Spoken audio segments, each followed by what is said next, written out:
This is my Potter's Journal for October 31st, 2023. I'm Jeff. The seasons, they are ever-changing. You can't fight it. You have to be open to it. Potion flasks we'll make in today's video. Who would have thought it? It just happened. And we'll talk about maybe marketing and selling your work too. All in today's video. These are so small, but when you put them together, they are so big. It is like that buried Chinese army. Let's see what's going on in the studio today. So the potion flasks were in my peripheral vision. I had a few clips of making them, but never really did it completely. I didn't know what they were. They're going to be such a big thing. Here's the tree where I make the maple syrup. You've seen me tap these in the spring. That board, we'll talk about that too. Let's make a potion flask in the studio today. So here we go. Potion flasks. Potion flasks. I didn't know what they were. Let's walk through making one. Here we got, just reach in and grab a little lump of clay. I was demoing this at the Old Economy Village sale that you saw in the last video. Some shows you're required to demonstrate. Some shows it's appreciated. Some shows you're bored to death and need something to do at certain times during the show. So, let's see. A smaller lump for the top. And this was a show to make up for losing my best show of the year. The best one was actually a 2-weekend show, so I really didn't do half as good as I did at the other show, but it was such a pleasure to do. It was such a pleasure to do and to be there. And the other show is a 2-weekend show, so I am going back to Old Economy Village to do their holiday show. So it's still time to make up for it. So we put the little top on and we are smoothing it in. Nice transitions and smoothing them out.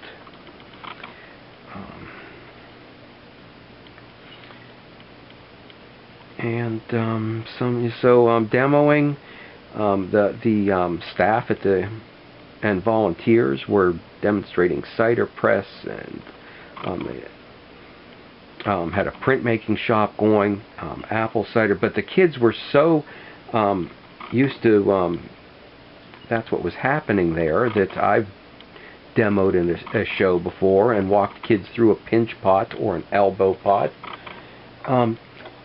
But they don't, other shows really know what's going on, and I try to hide the fact that I'm doing it. I'm not crazy about doing that, but because they were doing it, they saw the bag of clay open, and they knew, is he demoing? Can we do this too? And they lined up with their hands out. So, and actually there was one kid that who wanted to make one of these, and it looked like he could handle such a thing. So I did find out that they were, my farmer's market is right down the street, so I said I'll walk you through making one, and you can pick it up at the farm market. Okay, so we pushed in here to make a neck on the little flask, and now we'll take the pencil out from the inside. I used an ebony black pencil there. This is an Prang outline. I didn't have any tools, so I had to improvise. I forgot to take my tools. All I took was the bag of clay. So that's a lot easier than dragging a potter's wheel into a show. We're going to widen out the top a little bit so that it will take a cork. And this is only really opened up down to about there with a pencil. So it's only for, I didn't know what it was for. It was Sheila Carroll in the comments who told me essential oil flask. So that was the first that I knew what these could be.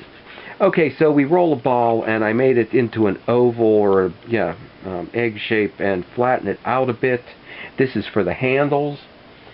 Since I didn't take any tools, I did have a little free advertising, Janaski's Farms paring knife that I took for my apple, for my lunch. We're going to cut that in half for the two little things that make the handles.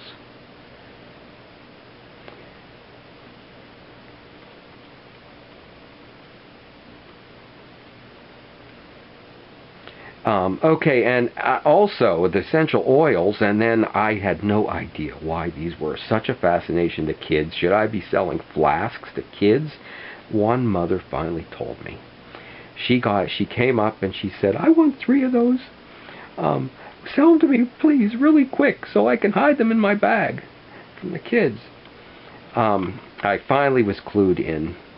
Apparently, there's a potter named Harry, and it has something to do, he's a wizard or something. And these are potion flasks for magic. So, that was what the market was, and I was told even in somewhere in my neck of the woods here, there is a wizard festival at a small town somewhere. It might be a Pittsburgh neighborhood somewhere. So I will have to find out with that. I do have a lost video that maybe I'll put up next week that has a lot of also probably useful for wizards. My mortar and pestle, which you saw me make in a past video. Normally I would demo making this before you saw the finished ones, which we've already seen, but I just didn't know how big this little thing was going to be. So by not having proper tools, which I did before, and these were hard to make, by pushing a pencil in, it is a nice taper that by going in both sides comes out in the middle all clean. The inside that's hard to clean comes out clean. The one side started clean, but the second side needs trimming. But I like to narrow these down to begin with, so that's where the knife comes in handy again by, let's see, I forget, it might be better if I do that from the inside out than the outside in, because doing it from the outside in closes the opening a bit. So these are for wizards, and since it is, I think, Halloween when this will be released, and witches, or from somebody, so I wanted to, when I was telling then people after I knew to make put some glitter in there, you can shake it on them and turn them from mad to glad. Okay, and then making that a little smaller, just a couple pinches to even off the corners. These are going to be dipped in slip. We'll get to the rest of the process.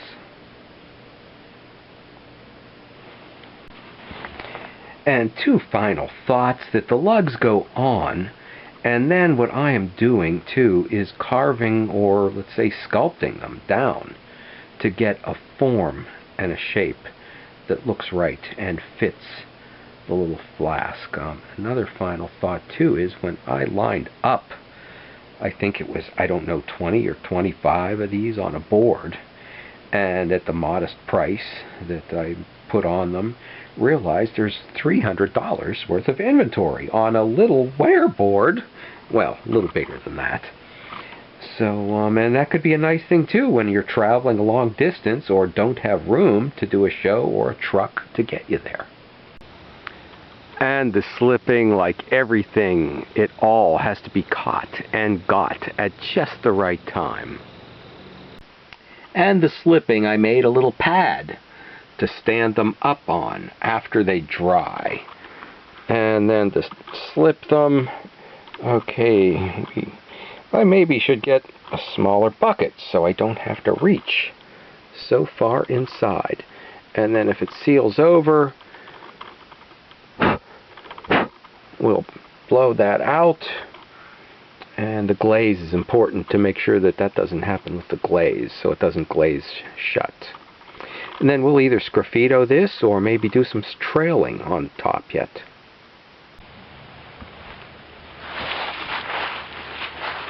and the slip. And I'd like to do a little trailing while they're still wet. It sinks in and it makes a smoother surface, but I can't pick them up. So we're going to have to let them dry out a bit. And sometimes we just have to let things sit and dry out a bit. Catch them at just the right time. Okay, and the slip. Let's see if I can do this looking through the camera.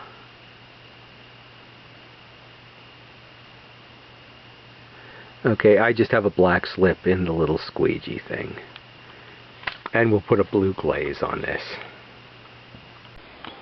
The finishing of the flasks, I could never do. Fortunately, I know a weaver who lives right next door. If it goes, this flip goes over there, all you got to do is flip it back. Okay. So. But I like this on the thin, although that brown I like because it's lighter color. Okay. We'll have to make a potion that'll get my dog able to fly again. My old boy able to fly.